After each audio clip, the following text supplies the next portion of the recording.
Oke,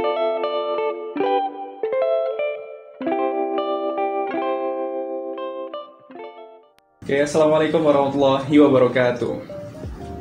Halo semuanya, selamat datang di podcast kami. Podcast ini kami buat sebagai bagian dari ujian tengah semester mata kuliah Manajemen Pemasaran. Sebelum itu, izinkan saya memperkenalkan diri. Nama saya Muhammad Hafian Sudiharjo dengan NIM 17106240093 dan rekan saya. Oke, di sini saya sebagai narasumber dengan nama saya Karyan Ramadan dengan NIM 17106240084. Nah, teman-teman, topik yang kami angkat ini sangat dekat dengan kehidupan sehari-hari kita, terutama sebagai mahasiswa ya, yang gak lepas dari kegiatan namanya konsumsi. Kita akan bahas bagaimana proses dari pengambilan keputusan yang bakal terjadi saat seseorang memutuskan membeli sesuatu. Apakah itu benar-benar keputusan yang sadar atau justru itu keputusan yang dipengaruhi oleh banyak hal tanpa kita sadari? Oke. Baik, langsung aja kita mulai ya Mas Hikaru. Ya. Sebenarnya saya ingin memulai dari hal yang sangat sederhana nih, karena kadang tiba-tiba kita merasa butuh membeli sesuatu, padahal awalnya itu nggak kepikiran sama sekali. Mungkin biasanya karena melihat suatu barang di media sosial atau ditawari oleh orang begitu, lewat notifikasi, lewat aplikasi dan sebagainya. Nah, menurut Mas Hikaru sendiri nih, bagaimana sih memandang hal tersebut? Sebenarnya hal itu murni sebuah kebutuhan atau sesuatu yang muncul karena kita terpapar terus-menerus yang namanya marketing tersebut itu. Gimana menurut Mas Hikaru? Oke, kalau dari segi konsumen, psikologi konsumen, emang rasa butuh itu bisa muncul dari visual yang kita lihat secara terus-menerus. Ada teori yang namanya Mere exposure effect yang itu tuh menyebut bahwa semakin sering kita dipapari oleh sesuatu, semakin sering pula kita akan menyukainya dan semakin pula kita akan menginginkannya. Padahal awalnya kita itu nggak ada niat buat pengen hal tersebut. Misalnya itu awalnya saya tidak tertarik untuk membeli lilin aromaterapi misalnya. Ini yang saya alami pernah. Dan tapi saya ini karena saya ini bermain TikTok, jadi iklan-iklan di TikTok itu ngebuat saya ini berubah pikiran. Kayak yang tadinya saya nggak butuh tentang lilin aromaterapi tersebut, yang akhirnya saya memikirkan bahwa oh saya ini butuh dengan lilin aromaterapi tersebut. Padahal sebelumnya saya baik-baik aja, nggak ada lilin aromaterapi itu. Namun karena saya dipapari terus-menerus di visual-visual di TikTok dengan iklan-iklannya, dengan marketing-marketingnya, akhirnya itu saya ngerasa kayak sepertinya saya butuh, padahal awalnya saya enggak gitu. Artinya itu kebutuhan itu sebenarnya nggak murni datang dari nggak kebutuhan yang seperti itu ya, yang dipaparin secara terus-menerus itu nggak murni datang dari diri kita, tetapi emang ada faktor eksternal yang akhirnya kita merasa kita itu butuh jadi dengan hal itu. Maka dari itu kalau menurut saya kalau yang kayak gitu sih sebenarnya bukan kebutuhan murni ya, karena sebelumnya kan kita nggak pernah mau tentang hal itu, kita nggak pernah mau beli tentang hal itu. Cuman karena kita dipaparin terus-menerus, akhirnya kita membeli itu. Jadi penting banget buat kita untuk menyadari mana sih kebutuhan yang benar-benar kita butuhi dan mana yang cuman sementara aja gitu. Oke, jadi tadi saya highlight bahwasannya ada teori Mere exposure gitu. Iya, Mere exposure effect gitu. Karena hal tersebut pada dasarnya seseorang itu dipapari oleh marketing terus-menerus. Jadi ada dorongan eksternal yang mendorong konsumen tersebut untuk membeli. Tapi di dalam bawah sadar mereka gitu, nggak mereka sadari bahwasannya itu tuh mereka terkena yang namanya paparan marketing gitu. Iya, benar banget. Oke. Kemudian setelah kita merasa perlu atas barang tersebut misalkan nih, jadi biasanya kan langkah selanjutnya itu mencari informasi atas barangnya gitu kan. Nah tapi informasi itu sangat beragam sekarang, mulai dari ada ulasan, ada videonya juga, ada komentar jadi dari netizen juga. Kemudian justru karena banyak informasi tersebut, kadang kita malah bingung karena kebanyakan informasi. Jadi kita merasa bimbang lah atas informasi yang ada, entah itu antara yang negatif, kemudian juga ada yang positif. Tapi kalau menurut Mas Hikaru sendiri, merasa lebih terbantu atau lebih ragu karena banyaknya informasi yang beragam gitu? Ya, emang zaman sekarang itu kan emang informasi banyak banget ya. mulai dari YouTube, terus TikTok ini kan emang buat kita itu nambah pandangan baru gitu, banyak banget di TikTok juga. Terus ada review di all shop-nya juga, di marketplace-nya itu kan emang banyak banget pandangan yang bisa kita dapat. Jadi menurut saya jujur kalau pribadi saya ngerasa lebih terbantu dengan adanya tersebut. Dengan kunci kita itu harus menyaring apa yang kita lihat. Jadi misalnya kita ingin membeli handphone, ada reviewer dari YouTuber, terus ada dari all shop-nya review produknya, terus ada juga dari video-video pendek di TikTok atau aplikasi lain. Itu kan mereka saling memberikan pandangan mereka tersendiri gitu, dan yang bisa kita percaya ya orang yang sudah memiliki reputasi baik. Misalnya saya ingin membeli gadget itu banyak banget kan reviewnya di YouTube, di YouTuber juga banyak banget review gadget, dan itu beda-beda reviewnya, ada yang baik, ada yang buruk. Yang kita harus lihat adalah review yang benar-benar berkualitas. Jadi bukan cuma kuantitasnya aja reviewnya, bukan cuma banyaknya reviewer aja, cuman yang paling penting tuh kualitas dari reviewnya, kualitas dari orang yang memberikan review tersebut. Jadi kayak misalnya channel Gadgetin, David Gadgetin, kita udah tahu banget tuh dia tuh reputasinya udah baik gitu. Terus orang-orang juga taunya kan dia ini reviewnya jujur, nggak dibayar. Beda dengan orang-orang lain yang kita nggak tahu dia ini ada maksud lain untuk mereviewnya atau emang jujur gitu. Jadi menurut saya yang terpenting itu bukan cuman kuantitasnya, banyaknya review, cuman siapa yang review itu. Dan dengan kita bisa menyaringnya mana review yang benar, kalau misalnya ada banyak pilihan dari reviewnya, itu bisa menjadi bantuan buat kita juga sih gitu. Jadi kalau misalnya Mas Hikaru sendiri melihat kualitas suatu marketing ataupun brand itu dari melihat ulasan orang-orang yang memang terpercaya di situ ya? Iya, karena kan banyak juga kita nggak tahu ya ulasan orang itu apakah ulasannya benar-benar jujur atau enggak. Jadi sebenarnya harus lihat juga nih kalau di ulasan tuh siapa yang ngulas gitu, beneran dia beli atau beneran dia orang yang benar-benar konsumennya gitu. Atau bisa juga kalau misalnya kita punya kerabat terdekat, rekan terdekat, kita lebih baik percaya ke rekan terdekat kita. Misalnya kayak tadi mau beli gadgetnya itu misalnya kita tanya dulu nih rekan kita, apakah dia punya nggak sih gadget yang ini, reviewnya gimana. Karena kan kita lebih percaya dengan rekan kita dibandingkan dengan orang-orang di luar sana tentunya gitu. Oke, karena saya juga pernah melihat beberapa case sih di suatu e-commerce gitu kan. Di situ dia kan menjual barang, tapi dia sendiri yang mengulas barangnya sendiri. Jadi dibuat manipulasi di situ. Karena dia mungkin berpikir dia produk baru, belum ada pembeli, kemudian dia beli sendiri, dia ulas sendiri, terus juga ulasannya itu bagus. Sedangkan barangnya ini banyak yang memang di situ nggak sesuai dengan apa yang ditawarkan gitu sih, dengan harga yang memang murah banget, tapi kelihatannya ulasannya ini bagus, padahal itu ulasan-ulasan yang dalam kategori bohong gitu. Ya makanya kalau adanya ulasan banyak tadi itu kan bisa bikin kita pandangan lebih banyak, asal kita bisa filter si ulasannya ini gitu. Betul. Oke, lanjut ke pertanyaan selanjutnya gitu. Ya. Kalau Mas Hikaru sendiri udah punya beberapa pilihan nih, terus juga mulai membandingkan produk-produk marketingnya itu, tapi ketika semua terlihat bagus, pastinya Mas Hikaru punya 1-2 hal yang jadi penentu lah gitu. Nah, menurut Mas Hikaru sendiri, apa sih yang buat Mas Hikaru itu akhirnya memilih suatu produk dibanding produk lain begitu?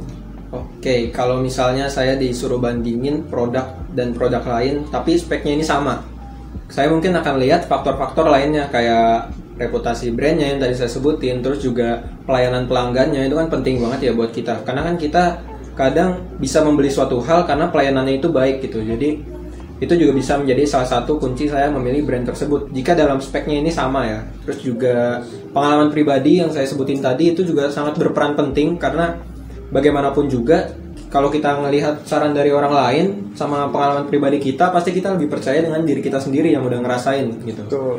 Dan kalau saya ngerasa, misalnya saya ingin membeli brand yang saya sebenarnya sudah pernah pakai sebelumnya, itu kan pasti saya lebih percaya gitu. Apalagi kita merasa puas dengan barang tersebut sebelumnya. Nah, kemungkinan besar saya akan menggunakan brand yang sama. Alasannya sederhana kan, kita udah tahu apa yang kita pakai, kita udah berpengalaman di brand tersebut, pengalamannya kita udah dapat gitu. Tapi kalau Mas Hikaru sendiri pernah nggak sih, kan udah loyal sama satu brand, pengen nyoba lah gitu, pengen nyoba brand baru, kemudian juga mungkin ada beberapa hal yang Mas Hikaru rasakan yang mungkin berbeda gitu. Kira-kira Mas Hikaru pernah nggak sih berpikir ingin mencoba brand baru dengan brand yang sama yang Mas Hikaru pilih gitu sebelumnya? Oke, kalau saya pribadi sih sebenarnya kalau membeli barang itu lebih ke berdasarkan rasa amannya. Jadi misalnya nih, di compare antara barang lama dan barang baru. Misalnya barang barunya ini brand baru yang ngeluarin produk, misal laptop deh, kayak Advan. Dia itu baru ngeluarin produk laptop pas tahun lalu, ngeluarin produk laptop yang speknya ini lebih besar dibandingkan, lebih rinci di harganya dibandingkan dengan kayak laptop Asus, terus Acer yang udah lama, cuman speknya udah kita percaya gitu. Kalau saya pribadi, karena saya membeli barang itu berdasarkan rasa aman, saya akan lebih membeli ke yang udah terpercaya dulu. Mungkin kalau misalnya tahun depan atau beberapa tahun lagi Advan ini emang udah terpercaya, udah banyak pengalaman dari orang-orang, saya mungkin akan bisa memilih Advan. Cuman kalau misalnya ada brand baru masuk dan belum diketahui ini kualitas dari barangnya ini gimana, saya cenderung belum berani untuk membeli. Jadi lebih main aman aja sih. Jadi kalau misalnya Mas Hikaru itu lebih memilih brand yang memang udah punya track recordnya gitu. Iya, gitu. Kemudian lanjut nih Mas Hikaru. Kemudian ketika Mas Hikaru itu membeli, seringkali dorongannya itu bukan hanya karena logika, tapi juga karena terburu waktu. Misalkan ada diskon terbatas ataupun promo yang notabene-nya hal tersebut tiba-tiba gitu. Kemudian dalam kondisi itu, menurut Mas Hikaru, apa keputusan pembeli yang bisa dibilang sebagai keputusan yang penuh pertimbangan ketika ada promo mendadak, yang itu promonya lumayan menarik, kemudian juga ada diskonnya cukup tinggi. Itu menurut Mas Hikaru gimana terkait keputusan yang penuh pertimbangan atas tawaran tersebut gitu? Iya, kalau dilihat dari secara objektif ya, sebenarnya kalau kita beli barang pas lagi diskon tapi sebelumnya kita nggak butuh, itu agak bukan sesuai kemauan kita sih, bukan sesuai kebutuhan asli kita. Dan keputusan kayak gitu kan diambil karena adanya tekanan gitu, kayak kita ngelihat wah brand ini lagi diskon 50%, rugi nih kalau kita nggak ambil, dan kita akhirnya beli padahal kita sebenarnya nggak butuh banget barang itu kan. Hal seperti itu malah bikin kita kurang baik ya buat kita sendiri. Jadi kalau menurut saya sih ada momen dimana saya membeli suatu hal hanya karena diskon. Nah itu tuh menurut saya kurang banget gitu. Dan keputusan yang kayak gitu biasanya itu diambil karena emosi kita sesaat aja, dan bukan karena kebutuhan nyata kita itu. Jadi meskipun secara teknis kita tetap ngebuat keputusan, kualitas keputusannya itu nggak bagus gitu. Cuman Mas Apian ini pasti pernah kan kayak ngelihat ke mall gitu jalan, terus tiba-tiba ada barang yang sebenarnya Mas Apian ini nggak butuh, cuman kayak lagi diskon nih, kayak sepatunya tiba-tiba diskon 50%, padahal aslinya harganya mahal begitu, 2 kali lipatnya. Pasti kayak mau beli bingung gitu, beli apa enggak gitu ya kan. Kalau saya sih pernah ngelihat suatu barang kan, harganya diskon, dia diskonnya lewat coret harga. Jadi harga itu memang kita lihat tinggi, tapi ketika dicoret itu sekitar 80%-an. Tapi harga 80% ini sama aja harganya, cukup tinggi juga. Jadi sebenarnya itu strategi yang bagi saya cukup manipulatif lah terhadap konsumen, karena dia menaikkan harganya sebenarnya, terus dicoret aja.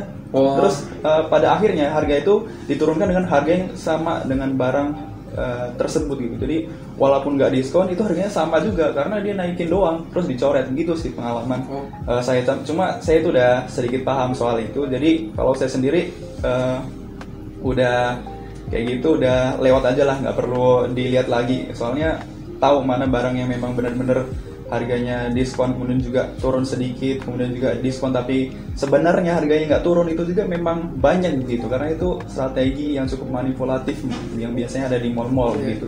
Sebenarnya kayak gitu nggak di mall-mall banget sih, ini baru-baru ini ya saya tuh buka TikTok, terus ada kayak artisnya dia live kayak bilang, ayo cepetan masuk live, ini barang ini lagi diskon 80%, TV 80% dari harga 10 juta jadi 2 juta doang. Nah itu tuh sebenarnya saya bingung kan, wah ini kok bisa TV 8 juta diskonnya. Terus pas saya cek di online, aslinya emang harganya segitu. Nah, jadi emang itu dia, manipulatif banget kayak gitu. Tapi beda ya, misalnya nih kita lagi ke pameran sepatu, kita passionnya emang suka sepatu, kita suka jual beli sepatu. Nah kalau kita dapat yang harga lebih murah, kita bisa lihat prospeknya ini bisa dijual ke depannya, itu mungkin saya akan membeli sih. Oke. Jadi balik lagi lihat dulu kita tujuan membeli ini untuk emang kita kebutuhan atau ada hal keinginan gitu, dan harus pintar juga apakah ini manipulatif apa enggak. Jadi cek dari segala sisi lah. Iya. Jadi perlu teman-teman ketahui juga bahwasanya ada trik-trik manipulatif dalam marketing. Ya contohnya tadi ada di TikTok juga, kemudian juga ada di mall-mall, dan mungkin sekarang lebih marak lagi hal tersebut. Nah mungkin kita lanjut ke yang terakhir nih, Mas Garu. Kemudian setelah Mas Garu beli suatu produk, kemudian juga ada rasa pasti kan, entah itu rasa puas ataupun justru menyesal. Jadi menurut Mas Hikaru, hal apa sih yang paling mempengaruhi perasaan terhadap brand yang udah dipakai ataupun udah dibeli gitu? Misalnya kualitas barangnya, pelayanan, atau ekspektasi Mas Hikaru sendiri. Jadi gimana itu? Terkait apa yang mempengaruhi perasaan Mas Hikaru terhadap suatu brand? Puas atau enggaknya itu apa sih yang mempengaruhi? Kalau saya pribadi sih pasti dari ekspektasi kita dulu ya. Karena gimana pun ekspektasi kita, misal kita harapin suatu barang, jika barang yang kita harapin itu bedanya sedikit aja beda, pasti kita ngerasa kecewa gitu, karena nggak sesuai ekspektasi kita, meskipun ya beda dikit aja. Jadi balik lagi ke ekspektasi kita harus tahu dulu barang yang kita beli ini apa gitu, gimana latar belakangnya apa, terus juga harganya berapa, karena kan ya kita harus ngelihat harga juga buat menyesuaikan ekspektasi kita gitu. Jadi kita pertama itu ekspektasi dulu, cuman kualitas dan pelayanan juga penting gitu. Kita mengharapkan kualitas barang ini lebih baik di harga tersebut, di range tersebut, di persaingannya tersebut jika ada produk lain. Jadi kualitas juga harus mengikuti ekspektasi konsumen. Jangan dia naruh harga mahal, kan itu bikin si konsumen ini berekspektasi, wah brandnya ini bagus karena harganya juga mahal. Kita ngeluarin apa yang kita mau, dan kita mengharapkan apa yang kita dapat sesuai dengan yang kita mau itu kan.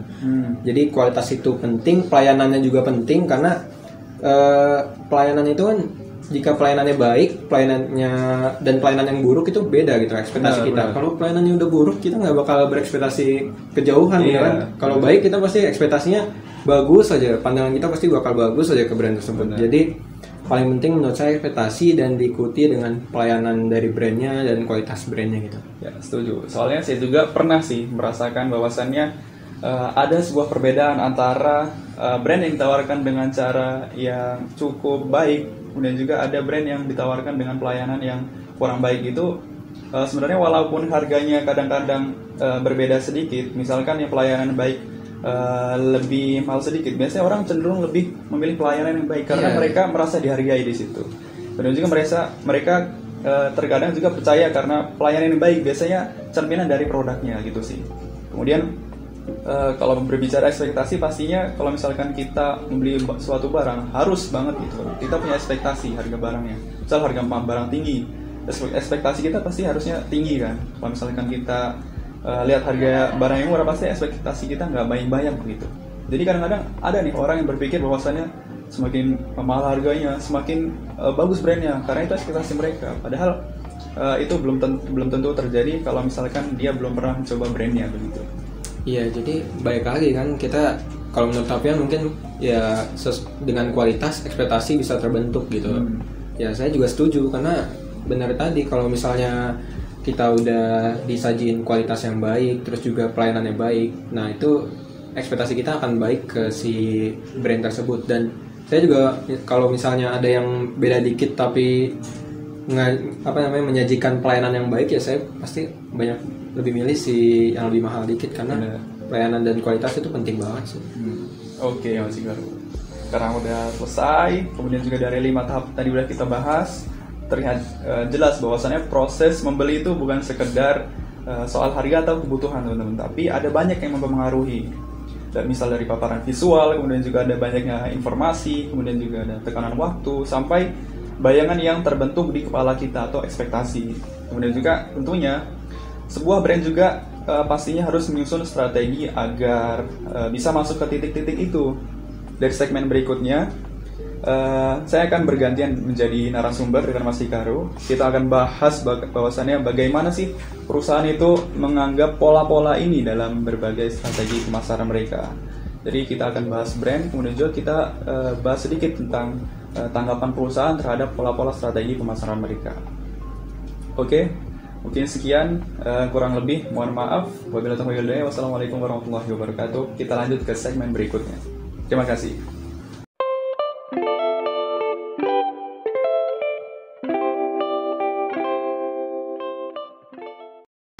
Assalamualaikum warahmatullahi wabarakatuh. Halo teman-teman semuanya, kembali lagi bersama kami di segmen kedua dengan saya sebagai host kali ini. Nama saya Hikarian Ramadan dengan NIM 171062484. Dan narasumber kita kali ini yang tadi menjadi host. Dan saya Muhammad Abdin Sudiharjo dengan NIM 171062493. Kali ini beralih ganti menjadi narasumber gitu. Ya. Oke teman-teman, dari tadi kan kita sudah membahas di segmen 1 di mana konsumen itu membuat keputusan. Nah, kalau sekarang kita akan melihat tentang bagaimana brand merespon proses itu dan menyusunnya menjadi strategi pemasaran. Oke, Apian. Kita langsung aja kali Apian ke diskusi kita kali ini. Oke. Kalau tadi nih Apian, kita udah bahas tuh konsumen ini mengambil keputusan dengan berbagai pertimbangan. Tuh. Sekarang kita membahas gimana si brand ini membuat konsumen itu untuk mengambil keputusan tersebut. Oke. Kalau kita lihat sekarang itu banyak banget brand yang menyisipkan produknya ke dalam konteks yang terasa personal, kayak akrab banget sama diri kita. Menurut Hafian sendiri, apakah pendekatan seperti ini tuh sekedar untuk membuat produknya ini lebih menonjol, atau sebenarnya emang dirancang buat kita cara berpikir konsumennya itu menjadi berubah terhadap si produk tersebut? Oke, langsung aja ya nih berarti ya. Iya. Oke, kita bahas melalui pendekatan yang namanya itu teori priming effect ya teman-teman. Jadi itu tuh sebuah stimulus yang muncul yang sebelumnya mempengaruhi respon terhadap sebuah informasi berikutnya tanpa disadari sebenarnya itu teman-teman. Dan kembali lagi itu tanpa disadari karena sebuah marketing itu pada dasarnya mereka mempengaruhi psikologi pembelinya begitu. Kemudian dalam konteks ini kalau kita berbicara sebuah brand, misal dia sengaja menempatkan produk mereka dalam situasi yang terasa cukup relevan gitu, secara emosional agar lebih mudah tertanam di benak mereka, terutama di benak konsumen begitu. Kalau brand juga, mereka juga kadang-kadang mereka sengaja menempatkan produk itu dalam situasi yang akrab seperti yang Mas Hikaru bilang tadi. Sebenarnya mereka ini merasa bahwasannya produsen ini butuh yang namanya pendekatan secara personal begitu. Supaya apa? Supaya mereka itu merasa dibutuhkan oleh brand tersebut. Bukan hanya konsumen yang membutuhkan brand, tapi brand juga membutuhkan konsumen begitu. Jadi kalau kita berbicara sebuah produk, kemudian juga ia berusaha untuk mengingatkan konsumennya agar ingat selalu di benak mereka. Kita ambil contoh sebuah iklan yang brandnya kita sebut saja brand susu beruang lah begitu. Kalau teman-teman ketahui bahwasannya susu beruang ini mereka melakukan sebuah iklan misalnya. Iklannya apa? Bukan beruang, tapi apa? Naga. Supaya apa? Supaya mereka ini tertanam begitu di benak mereka. Dari perbedaan ini mereka menanam sebuah perasaan emosional pada konsumennya. Supaya apa? Supaya mereka itu tertanam di benak mereka bahwasanya produk ini mudah diingat begitu. Kemudian juga di brand lain juga ada. Misal kita berbicara brand rokok. Brand rokok ini mereka biasanya memasarkan produknya di tengah malam. Supaya apa? Supaya mereka-mereka yang tengah malam masih belum tidur gitu. Misalkan kita berbicara orang yang dewasa ya tentunya yang merokok begitu misalnya. Itu mereka iklannya bukan iklan orang merokok begitu kan. Kemudian juga bukan orang yang sedang melakukan transaksi rokok, tukar saling memberi rokok begitu, enggak. Tapi apa? Iklannya iklan orang sedang berenang.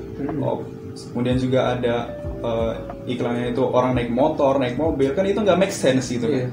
Karena mereka ini ingin membuat supaya produk mereka ini tertanam di benak mereka. Sebenarnya itu bisa kita pelajari bahwasannya hal itu tanpa sadar membuat kita ingat atas brand tersebut karena sebuah perbedaan gitu. Kemudian juga misal kalau kita berbicara brand yang lainnya, misal ada minuman dingin di tengah siang bolong gitu, atau skincare yang muncul di sela-sela konten harian seperti rutinitas pagi, kemudian juga atau perawatan sebelum tidur. Itu semua dirancang agar kita merasa wah ini gue banget. Padahal sebelumnya mungkin kita tidak merasa perlu sama sekali. Misalnya kita mau tidur, itu ada brand yang tiba-tiba lewat, misal ada skincare buat malam. Kemudian juga kalau misalnya kita pagi hari scroll TikTok, ada brand yang lewat itu digunakan skincare-nya buat pagi-pagi. Nah itu kan tanpa sadar konsumen ini merasa wah gue butuh.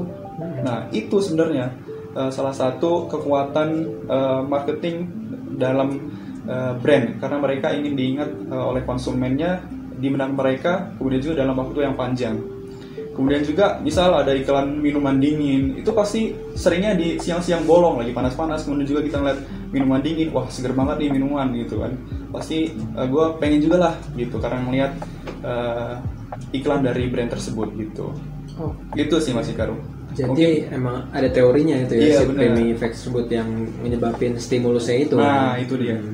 Emang saya juga baru tahu nih kalau iklan rokok alasannya itu nggak nampilin rokoknya emang biar punya image sendiri gitu. Betul, ya. Mas Hikaru, betul. Emang kadang tuh yang bikin kita terpaut kepada iklan tersebut karena kita ngerasa akrab aja kan sama iklan tersebut. Jadi kayak relate banget sama kita. Jadi kita akhirnya beli gitu.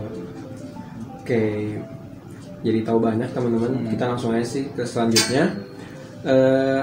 Selanjutnya nih, brand juga kan sering banget memberi banyak informasi melalui deskripsinya, terus juga melalui video-video iklannya, terus juga testimoninya yang di kayak ulasannya yang ditampilin juga di iklannya tuh banyak. Nah tapi kadang kita ngerasa kalau itu tuh kayak berlebihan nggak sih? Nah menurut Mas Avian nih, penting nggak sih tentang hal ini dari si brandnya itu?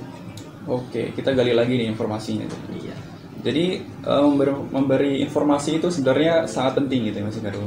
Tapi gaya penyampaiannya juga harus maksimal, harus menentukan pasarnya begitu. Kemudian juga kalau misalkan terlalu lebih-lebihkan, pastinya orang merasa ragu kan. Kemudian juga, tapi kalau misalkan jujur apa adanya, malah makin dipercaya begitu kan. Kalau saya pribadi gitu, lebih percaya pada brand yang bilang produk ini cocok untuk tipe kulit tertentu.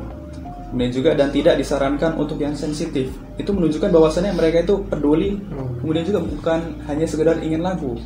Karena mereka ingin menganggap bahwasannya konsumen ini butuh hal tersebut secara langsung, bukan nggak dilebih-lebihkan lah. Misal kalau misalkan pakai produk ini bisa begini dan lain-lainnya. Itu sebenarnya terlalu berlebihan sih. Cukup satu arah aja. Misal kalau misalkan untuk tipe sensitif, ya udah buat tipe sensitif aja skincare-nya misal. Kemudian kalau misalkan produk ini untuk tipe kulit tertentu, ya udah untuk tipe kulit tertentu. Misal Pepsodent, kemudian juga pasta gigi lainnya. Itu mereka untuk mencegah gigi berlubang gitu kan. Itu lebih spesifik, bukan untuk gigi kamu jadi bersih habis pakai ini langsung kotorannya hilang semua, hilang bau mulut, kan enggak. Dia fokus ke gigi berlubang gitu. Kemudian ada Sensodyne, ini yang keren Sensodyne. Bahwasannya mereka ini melihat Pepsodent, mereka kan untuk gigi berlubang, mereka untuk gigi sensitif begitu. Mereka fokus ke gigi sensitifnya, karena sebelum gigi berlubang pasti gigi sensitif begitu kan.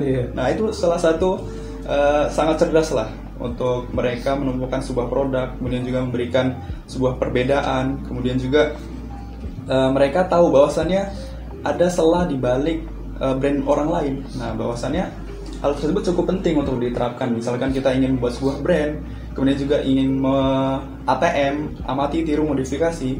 Nah itu kita harus tahu kira-kira apa sih kekurangan dari kompetitor kita. Nah seperti tadi itu, bahwasannya mereka fokus ke hal-hal yang memang target marketing mereka. Misal kalau untuk gigi berlubang, kalau misalnya untuk sensitif, begitu sih Mas Hikaru. Jadi kalau saya sendiri lebih suka brand yang menunjukkan spesifikasi mereka gitu. Jadi kalau Mas Avian dan mungkin banyak juga orang-orang di luar sana kayaknya lebih tertarik sama brand yang spesifik gitu ya. Betul. Yang jujur gitu apa adanya. Kalau dia ini emang khusus misalnya kayak tadi gigi berlubang, jadi nggak nambah-nambahin kayak gigi berlubang dan sensitif juga bisa itu kan. Jadi membuat konsumen itu nggak bingung dan jadi kayak oh pasti nih produknya buat gigi berlubang aja. Terus juga bagi brandnya juga penting banget kan kayak tadi Alfian bilang buat menentukan target pasar yang mereka tuju. Jadi segmen pasar ini memiliki segmen sendiri-sendiri gitu. Betul sih Karbo. Saya juga setuju sih dengan Mas Alfian tadi karena emang brand itu lebih mending jujur aja kayak gitu. Jadi kita jadi lebih percaya juga gitu. Oke, kita lanjut nih Alfian. Ketika semua brand ini udah berlomba-lomba nih nunjukin keunggulannya, lalu apa gitu yang bisa benar-benar membuat satu brand ini melekat di pikiran konsumen? Bukan cuma hari itu, tapi melekatnya ini berketerusan gitu, berkelanjutan dalam jangka panjang. Apa tuh? Jadi sebenarnya banyak cara sih, tapi menurut saya seperti yang kita sebelumnya bahas juga, ini yang paling kuat itu adalah pengalaman menggunakan sebuah brand. Kalau misalkan saya berpengalaman menggunakan brand dan juga saya puas, kemudian juga saya sesuai dengan ekspektasi saya, pasti muncul benar bahwasannya pengalaman itu memang menjadi salah satu yang paling kuat untuk mengingat sebuah brand bagi konsumen itu. Kemudian juga pastinya konsumen jadi ingat, oh iya saya gunain pakai brand ini awet segala macam. Mereka udah hafal produk yang awet ini nih, begitu. Kemudian juga misal seseorang pernah beli brand sepatu lokal dan juga mereka misal menyisipkan kartu ucapan di tulisan tangan. Nah itu sebenarnya sederhana sebenarnya, tapi bikin mereka sebagai konsumen itu dihargai. Nah sekarang kita mau beli sepatu lagi, kemudian juga saya juga atau mereka juga pasti otomatis ingat mereka karena mereka udah beli brand atau produk, dikasih kartu pelanggan lah. Pastinya mereka sebagai konsumen merasa dihargai dan mereka pastinya ingat begitu kan dengan brand tersebut. Nah itu karena sebuah pengalaman menggunakan sebuah brand. Jadi penting bahwasannya untuk perusahaan-perusahaan ini untuk menerapkan bahwasannya produk itu untuk bagi konsumen yang terpenting adalah pengalaman. Jadi bagi bagi para pebisnis harus tahu bahwasannya mereka itu harus diingat oleh konsumennya dengan cara apa? Memberikan sebuah pengalaman yang baik dan juga produsen seharusnya memberikan kualitas terbaik bagi konsumennya supaya mereka ingat dengan brand mereka, begitu sih. Jadi yang paling penting itu pengalaman supaya terbangun loyalitas dari konsumen, begitu. Ya, jadi baik lagi dan sebenarnya kalau si brand ini perlu untuk meningkatkan pelayanan mereka dan kualitas mereka agar konsumen ini dapat pengalaman yang baik, bukan pengalaman yang buruk gitu. Kalau Mas Alfian sendiri pernah nggak punya produk yang pengalamannya ini baik banget sama produk ini, pelayanan produk ini baik, yang Mas Alfian ini benar-benar loyal lah ke produk tersebut? Ada nggak tuh Mas Alfian? Kalau saya sendiri sih ada. Saya menggunakan sebuah brand sepatu begitu kan. Ya ini lokal karena saya suka mendorong pengusaha-pengusaha lokal begitu. Dan saya menggunakan hal tersebut di kegiatan olahraga saya. Nah kita nggak perlu sebut ya gitu ya, karena itu nggak terlalu penting juga. Kita fokusnya di sini.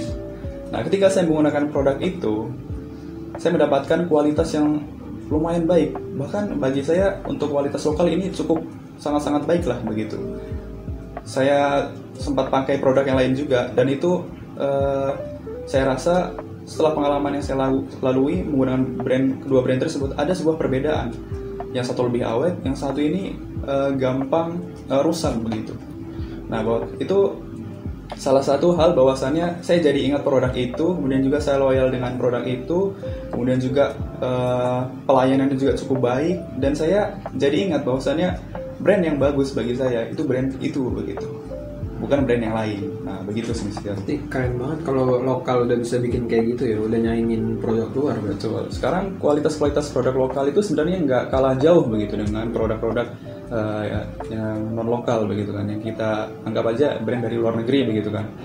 Sebenarnya Indonesia ini perlu banyak sekali pengembangan generasi-generasi muda supaya mereka berani gitu menciptakan produk-produk baru yang pasti mereka bisa bersaing dengan produk-produk internasional. Supaya Indonesia ini semakin maju, terutama kita berbicara ataupun kita juga belajar tentang bahwasannya 2045 ini bahwasannya Indonesia butuh generasi emas bangsa begitu. Ya, betul banget. Oke, kita langsung ke pertanyaan selanjutnya. strategi promosi seperti flash sale atau bundling yang sering banget kita lihat, baik itu di saat konsumen membeli, baik itu di pembelian offline maupun online. Tapi menurut Hafian sendiri nih, apakah hal seperti itu tuh membangun hubungan jangka panjang ke konsumen, atau justru membuat konsumen ini bergantung karena si momentum saat itu, karena cuman membeli saat diskon atau bundling aja? Iya. Jadi sebenarnya itu masih sering, ataupun beberapa ya masih sering ada begitu tawaran-tawaran diskon yang terus menerus gitu. Tapi sebenarnya itu tuh nggak terlalu berdampak dalam jangka panjang begitu. Kalau misalkan keseringan, konsumen ini bisa jadi mereka menunggu diskon aja belinya, bisa jadi. Itu bisa terjadi bahwa karena mereka terus-terusan memberikan diskon. Nah, promo atau diskon itu sebenarnya bagus. Tapi kalau digunakan pada momen-momen tertentu, misalnya kalau lagi ulang tahun brand begitu, kemudian juga atau diskon akhir tahun atau hari raya, sebenarnya itu suatu yang nggak keseringan sebenarnya, agar konsumen ini nggak nunggu diskon aja begitu untuk beli produk begitu. Kemudian juga kalau misalkan hal tersebut dilakukan ketika momen-momen tertentu, itu pasti terasa spesial bagi konsumen begitu. Kemudian juga hal tersebut juga bukan hanya strategi yang membosankan begitu bagi konsumen.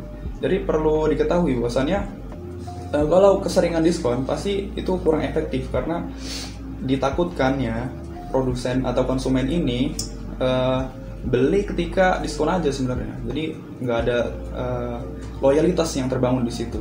Jadi kalau misalnya orang loyal, mereka siap beli kapan aja kan. Tapi kalau misalnya ada diskon di momen-momen tertentu, pasti itu sangat spesial bagi mereka sebagai konsumen, begitu misalnya.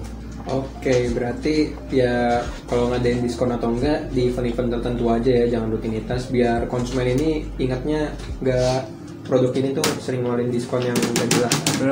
Oke, terakhir nih, setelah produk kita beli, konsumen beli, apa yang biasanya dilakukan brand agar pembeli itu merasa dihargai dan kembali ingin membeli di produk mereka, di brand mereka ini? Oke, sebenarnya yang dampaknya besar itu dari hal-hal yang kecil. Karena misalnya kita analogikan, orang kalau misalkan berjalan, mereka ini bisa tersandung ketika ada kerikil. Itu hal kecil tapi efeknya besar kan, bisa membuat mereka jatuh. Tapi ketika batu itu besar, mereka melihat bahwasannya ini batu, nggak mungkin saya tabrak dong. Nah, itu sebenarnya hal-hal kecil yang tampaknya berdampak besar begitu sebenarnya.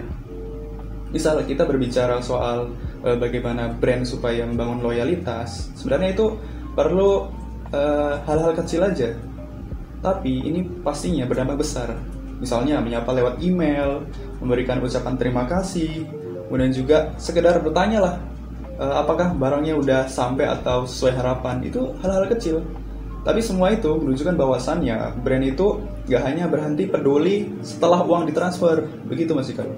Jadi saya pernah mendapatkan pesan dari brand kecil setelah membeli gantungan misalnya gantungan kunci begitu. Isinya ucapan terima kasih dan selamat. Kemudian juga terima kasih sudah mendukung produk kami. Semoga harimu menyenangkan. Nah, sebenarnya hal tersebut adalah hal kecil, tapi itu justru bikin saya balik lagi. Begitu sih sekarang. Oke, jadi hal-hal kecil itu penting ya teman-teman, biar konsumen itu ngerasa lebih dihargai. Karena hal-hal kecil juga ngebuat konsumen itu bisa lebih dari brand lain gitu melihatnya. Oke, terima kasih Hafian buat jawabannya, mendalam banget. Udah selesai nih. Jadi udah pokoknya mendalam banget. Cepet banget nih. Banyak banget wawasan yang saya dapetin gitu. Mulai dari tadi tuh bagaimana brand membuat konsumen membutuhkan, terus juga bagaimana customer relationship manajemennya, pelayanan konsumennya, after transaksinya. Jadi kita bisa simpulin di sini kalau konsumen ini membeli bukan cuman membeli aja gitu. Jadi bukan cuman proses pembelian itu bukan cuma tanggung jawab si konsumen aja, tapi juga tanggung jawab brandnya bagaimana membuat konsumen itu bisa membeli di brand tersebut. Betul. Oke, terima kasih teman-teman udah mendengarkan. Semoga podcast kali ini bisa bermanfaat buat kita semua. Kurang lebihnya mohon maaf. Wassalamualaikum warahmatullahi wabarakatuh.